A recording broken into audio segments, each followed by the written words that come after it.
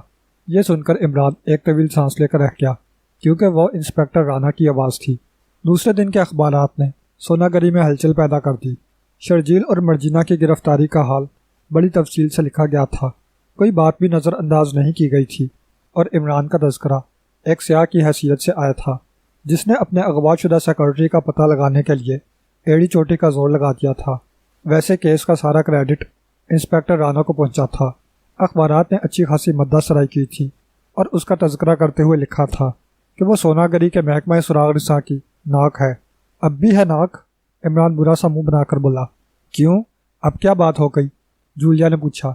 اگر میں نہ ہوتا تو مرجینہ شرجیل کو خبردار کر دیتی اور پھر وہ لوگ انسپکٹر رانا اور اس کے چند ساتھیوں کو بھون کر رکھ دیتے، عمران نے کہا۔ صفدر، جولیا اور عمران اس وقت ہوٹل کے ڈائننگ ہال میں بیٹھے ہوئے تھے اور عمران اخبارات کا پلندہ لیے ہوئے وہاں اس وقت پہنچا تھا جب جولیا اور صفدر کو ناشتے سے فارغ ہوئے چند ہی منٹ گزرے ہوں گے۔ لیکن تم وہاں پہنچ کس طرح گئے تھے؟ جولیا نے پوچھا۔ عمران نے تمام واقعات بیان کرنے شروع کر دیے، لیکن یہ بات گول کر گیا کہ بلیک زیرو بھی اس کے ساتھ تھا۔ ان کو سننے کے دوران میں بھی صفدر کی نظریں اخبار پر رہی تھیں۔ عمران کے خاموش ہونے پر اس نے کہا، تو شرجیل وہاں سے ہیرے نکال رہا تھا؟ ہاں، عمران نے کہا۔ وہاں ہیروں کی کان تھی جس کا علم سب سے پہلے مرجینہ کو ہوا تھا، یعنی شرجیل کو اس کا پتہ بعد میں چلا۔ دراصل شرجیل کے جیل جانے کے بعد مرجینہ روپوش ہو گئی۔ دارالحکومت سے فرار حاصل کر کے وہ سونا گری آ گئی تھی اور یہاں اس نے جاگیردار محمود بیگ کی ملازمت حاصل کر لی تھی۔ جاگیردار محمود بیگ ذرا عاشق مزاج قسم کا آدمی واقع ہوا تھا، اس لیے مرجینہ اس پر چھا گئی۔ پھر ایک دن جاگیردار محمود بیگ کے پاس اس کا ایک دوست آیا جو ماہر معدنیات تھا۔ اس کو کسی طرح پتہ چل گیا کہ ان چٹانوں میں ہیروں کی کان ہے۔ اس نے اس بات کا تذکرہ جاگیردار محمود بیگ سے کیا اور پھر یہ بات مرجینہ کے علم میں بھی آ گئی۔ جاگیردار محمود بیگ کا ارادہ تھا کہ وہ اس بات کی اطلاع حکومت کو کر دے، لیکن مرجینہ کی نیت خراب ہو گئی۔ اس نے سوچا کہ اگر وہ اور شرجیل اس کان کے مالک بن جائیں تو وارے کے نیارے ہو جائیں گے، لہٰذا اس نے جاگیردار محمود بیگ کو شیشے میں اتار لیا، یعنی حکومت کو اس کام کی خبر نہ ہونے دی، اور اس ماہر معدنیات کو اپنے ان ساتھیوں سے مروا کیا جو شرجیل کی گرفتاری اور سزا کے بعد چاروں طرف بکھر گئے تھے۔ اب سوال یہ تھا کہ اگر کان کی کھدائی میں آدمیوں سے کام لیا گیا تو اس میں کافی وقت لگے گا۔ چنانچہ مرجینہ نے یہ فیصلہ کیا کہ امریکہ سے کچھ ایسی مشینیں منگوائی جائیں جو پتھروں کو پگھلا سکیں۔ اس کے لیے پیسوں کی ضرورت تھی جو مرجینہ نے جاگیردار محمود بیگ سے حاصل کیا۔ مشینیں آ گئیں، لیکن ان سے مسلسل کام نہیں لیا جا سکتا تھا۔ مشینیں آٹومیٹک نہیں تھیں، بلکہ ان پر آدمیوں کو کام کرنا پڑتا تھا، مگر کوئی بھی آدمی ان پر 2 گھنٹے سے زیادہ کام نہیں کر سکتا تھا، کیونکہ وہ مشینیں اتنی گرم ہو جاتی تھیں کہ ان پر کام کرنے والے آدمیوں کا خون جسم کے اندر ہی اندر جلنا شروع ہو جاتا تھا۔ نتیجے میں ان مشینوں پر کام کرنے والے آدمی 5-6 دن سے زیادہ عرصے تک زندہ نہیں رہ سکتے تھے۔ لہٰذا مرجینہ نے یہ پروگرام بنایا کہ اس کام کے لیے لوگوں کو اغوا کیا جائے۔ ظاہر ہے کہ وہ اپنے آدمیوں کی جانوں سے نہیں کھیل سکتی تھی، لہٰذا آدمیوں کے اغوا کے لیے اس نے ایک لمبی اسکیم بنائی۔ جاگیردار محمود بیگ سے روپیہ لے کر گریٹ سرکل ہوٹل تعمیر کروایا اور پہلی منزل کے کمروں کو اس طرح بنوایا کہ ان کے فرش ایک میکانزم کے ذریعے متحرک ہو سکیں۔ ہوٹل کے نیچے ایک سرنگ بھی کھدوائی گئی جو جاگیردار محمود بیگ کی کوٹھی تک چلی گئی تھی۔ اسی عرصے میں شرجیل بھی جیل سے فرار ہونے میں کامیاب ہو گیا اور مرجینہ نے اسے اپنی سکیم بتائی۔ اب ان دونوں نے مل کر تیزی سے کام شروع کر دیا۔ ان کے تمام آدمی محمود بیگ کی جاگیر میں آ گئے، لیکن وہ الو کا پٹھا محمود بیگ مرجینا کے حسن کے جال میں بری طرح پھنس چکا تھا کہ اس نے ہوں بھی نہ کی، چپ چاپ سب کچھ دیکھتا رہا۔ خود اس کے دل میں بھی لالچ پیدا ہو گیا، لیکن مرجینا اور شرجیل کی سکیم ہی یہ تھی کہ بعد میں اس جاگیردار کے پٹھے کو مروا دیں۔ تو کیا جاگیردار کو مار دیا گیا؟ جولیا نے پوچھا۔ نہیں، عمران نے جواب دیا، فی الحال انہوں نے جاگیردار کو قید کر لیا تھا اور اس کے ملازمین پر یہ بات ظاہر کی تھی کہ وہ بیرون ملک چلا گیا ہے۔ اچھا خیر، صفدر بولا، تو انہوں نے وہ ہوٹل تعمیر کرایا تھا؟ ہاں، اور اسی کے ذریعے لوگوں کے اغوا کا پلان بنایا گیا تھا، لیکن اس پلان پر عمل درآمد کرنے سے پہلے اس ہوٹل کو فلوبی کے ہاتھ فروخت کر دیا تھا، تاکہ جب ہوٹل سے لوگ پراسرار طور پر غائب ہونے لگیں تو پولیس جاگیردار محمود بیگ کی بجائے فلوبی کی طرف متوجہ ہو۔ خود میں بھی اس عورت پر شبہ کرنے لگا تھا، اور میں نے تمہیں اس کی مصروفیت کے بارے میں تفتیش کی ہدایت کی تھی، لہٰذا میں کل رات تک خواہ مخواہ جھک مارتی رہی۔ جولیا نے کہا۔ جھک مارنا بڑی مفید چیز ہے، عمران نے سر ہلا کر کہا۔ پہلے ایک خاص قسم کی گیس شکار کے کمرے میں پہنچائی جاتی تھی تاکہ وہ بے ہوش ہو جائے، اور پھر لیکن صرف صحت مند آدمی کیوں اغوا ہوتے تھے؟ صفدر نے بات کاٹ کر پوچھا۔ تاکہ وہ ان مشینوں پر زیادہ عرصے تک کام کر سکیں، پھر جب وہ مر جاتے تھے تو ان کی لاشیں بالائی جھیل میں پھینک دی جاتی تھیں۔ ہاں، وہی سیاہ لاشیں، وہ انہی لوگوں کی ہوتی تھیں جنہیں اغوا کیا جاتا تھا۔ ان مشینوں پر کام کرنے سے ان کا خون اندر ہی اندر جلتا رہتا تھا، اس کے ساتھ ہی گوشت کا گھلنا بھی ضروری ہے، اور بالآخر وہ آدمی مرتے وقت اس قابل نہ رہ جاتے تھے کہ انہیں شناخت کیا جا سکے۔ گرفتاری کے بعد آخر کار شرجیل کو اس جگہ تک رہنمائی کرنا ہی پڑی تھی جہاں وہ لوگ ان مشینوں پر کام کرتے تھے۔ وہاں تک پہنچنے کے لیے ایک خفیہ راستہ تھا۔ وہاں سے 18 آدمیوں کو نکالا گیا، جن میں سے 11 قریب الموت تھے، اور ہسپتال پہنچتے پہنچتے ان میں سے 3 مر گئے۔ باقی کی حالت اب تک نازک بتائی جاتی ہے۔